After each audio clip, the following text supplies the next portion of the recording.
आमतौर पर मार्च और अप्रैल का महीना भारत में गर्मी की शुरुआत और लू के साथ होती है और लेकिन इस साल नज़ारा बिल्कुल अलग है। देश के उत्तर पश्चिम से लेकर मध्य और पूर्वी हिस्सों तक गरज के साथ छोटे तेज और हवाएं और ओलावृष्टि देखी जा रही है और भारतीय मौसम विज्ञान ने इसके पीछे कई जटिल मौसमी प्रजातियों के साथ एक सक्रिय होने को जिम्मेदार ठहराया है। और अब बात करेंगे कि हम अप्रैल में बारिश के कई जो कारण हैं उसको लेकर। और सबसे पहला है पश्चिमी विक्षोभ। यह एक महत्वपूर्ण मौसमी घटना है जो मुख्य रूप से उत्तर भारत को प्रभावित करती है और पश्चिमी विक्षोभ जो अक्टूबर से मार्च तक सक्रिय रहते हैं, कभी कभी अप्रैल में भी सक्रिय हो सकते हैं और इन विक्षोभों के कारण बारिश होती है और कुछ उत्तर भारत में आमतौर पर मार्च और अप्रैल में भी हो सकते हैं। अब बात हम करेंगे दूसरे कारण की। जलवायु परिवर्तन और ग्लोबल वार्मिंग के कारण मौसम के पैटर्न में बदलाव हो रहा है और अप्रत्यक्ष मौसमी घटनाएं जैसे कि पहले से ज़्यादा बारिश और असामान्य हो जा रही हैं और इसके कारण अप्रत्यक्ष बारिश हो रही है और जो इस समय को हो रही बारिश का एक कारण हो सकता है। अब बात करेंगे हम दूसरी और तीसरा है मानसून की जल्दी शुरुआत। और कभी कभी मानसून के संकेत बहुत पहले दिखने लगते हैं जिससे बारिश का सिलसिला पहले ही शुरू हो जाता है और ऐसे में बारिश का कारण मानसून की शुरुआत या उसकी गतियों के असर को पड़ सकता है।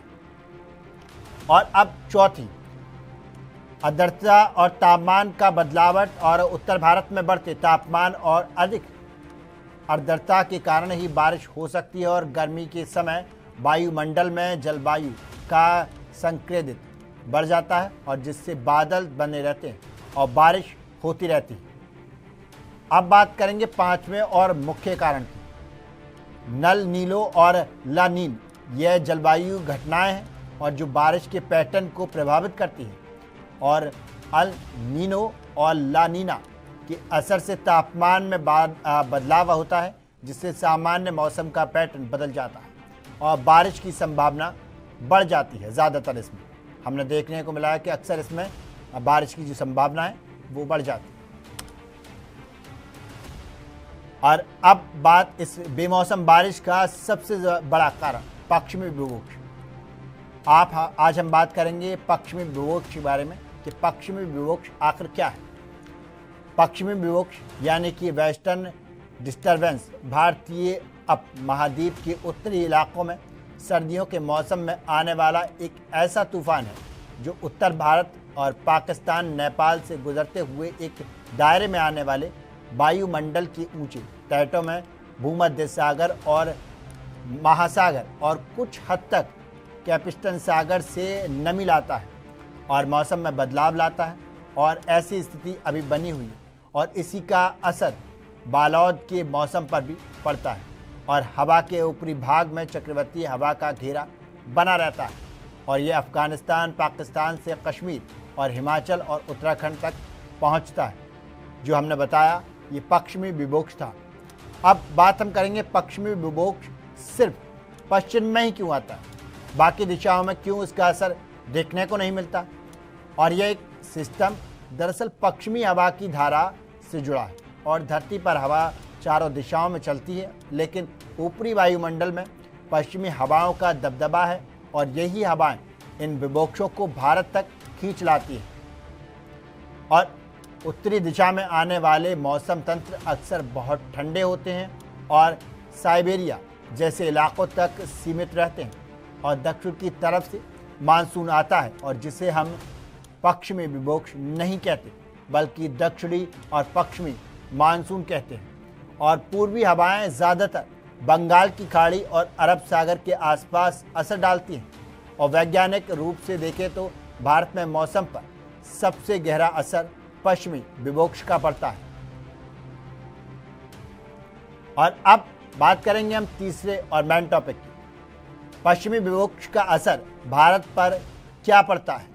पश्चिमी विक्षोभ भारत में सदियों की बारिश और बर्फबारी का बड़ा कारण है और उत्तर भारत में दिसंबर से मार्च तक अक्सर इसी की वजह से बारिश में होती है और जम्मू कश्मीर, हिमाचल और उत्तराखंड में बर्फबारी और पश्चिमी विक्षोभ की देन है।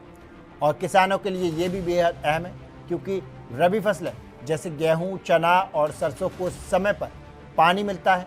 हालांकि कभी कभी ये तेज़ हवाएं या ओलावृष्टि भी लाता है और जिससे फसलों को नुकसान पहुंचा सकता है, जिस तरह से अभी ये पहुंचा रहा है। और अब हम बात करेंगे पश्चिमी विक्षोभ आखिर क्यों ज़रूरी है, कितना ज़रूरी है। अगर पश्चिमी विक्षोभ ना होता तो उत्तर भारत का मौसम बेहद सूखा और ठंडा रह जाएगा। सर्दियों में बर्फ़ और बारिश न हो तो नदियों का जलस्तर भी गिर सकता था। यानी यह न सिर्फ मौसम को संतुलित बल्कि भारत की कृषि और जन संसाधनों के लिए भी ज़रूरी है। और अब साफ तौर पर ये दिशा चारों तरफ और पश्चिमी विक्षोभ के है, इसलिए क्योंकि हवा की प्रमुख धारा पश्चिम से आती है और यही धारा इसे लेकर भारत तक पहुंचती है और मौसम का खेल बदल देती है। अब हम बात करेंगे पश्चिमी विक्षोभ के असर की, क्या कुछ इसका असर रहता है। पश्चिमी विक्षोभ का सबसे ज़्यादा असर 7 अप्रैल को देखने को मिलेगा, यानी कि कल। और इस दिन जम्मू कश्मीर और पंजाब, हिमाचल प्रदेश, हरियाणा, राजस्थान और झारखंड में ऑरेंज अलर्ट जारी किया गया और इन जगहों पर तेज़ हवाओं के साथ बारिश और ओलावृष्टि और हो सकती है। और इन दिनों देश के अन्य हिस्सों में भी हल्की बारिश और तेज़ हवा चलने के आसार हैं। अब उत्तर प्रदेश और महाराष्ट्र कुछ हिस्सों में मौसम सामान्य रह सकता है और इसके अलावा पूरे देश में हल्की बारिश के साथ तेज़ हवाएं चल सकती हैं। और 8 अप्रैल को भी यूपी और मध्य प्रदेश के कुछ हिस्सों में ओलावृष्टि का अलर्ट जारी किया गया और इसके बाद मौसम साफ रहने की संभावना जताई गई कि अब मौसम इसके बाद साफ रह सकता है। अब हम बात करेंगे पश्चिमी विक्षोभ किसान की फसलों पर क्या कुछ प्रभाव डालता है। वर्तमान में पंजाब, हरियाणा और पश्चिम उत्तर प्रदेश में गेहूं, सरसों और चने जैसी रबी फसलें पकने को हैं और कटाई की अंतिम चरण में हैं। और विशेषज्ञों के अनुसार इस समय होने वाली बारिश और तेज़ का सबसे ज़्यादा असर गेहूं पर पड़ सकता है और तेज़ हवाओं के साथ बारिश से फसलें ज़मीन पर लेट सकती हैं, जिसे कृषि भाषा में लॉजिक कहा जाता है। और लॉजिक होने से फसल की कटाई बेहद मुश्किल हो जाती है और पैदावार घटती है और अनाज की गुणवत्ता में भी खराबी हो जाती है। और इसके अलावा अधिक नमी के कारण फसलों में फंगल संक्रमण यानी कि फफूंदी का खतरा भी काफ़ी हद तक बढ़ जाता है और जो दोनों के प्रभावी की प्रक्रिया को प्रभावित कर सकता है। और वहीं सरसों की फसल में बीज झड़ने की आशंका रहती है, जिससे तेल की यात्रा कम हो जाती है, मात्रा कम हो जाती है। और वहीं चने जैसी दालों में नमी के कारण दालें सिकुड़ी हो जाती हैं या फिर ये कहें कि फफूंदी आ जाती है उसमें, और जिसका सीधा असर न सिर्फ पैदावार बल्कि बाज़ार में देखने को मिलता है और जिसके दाम कम हो जाते हैं।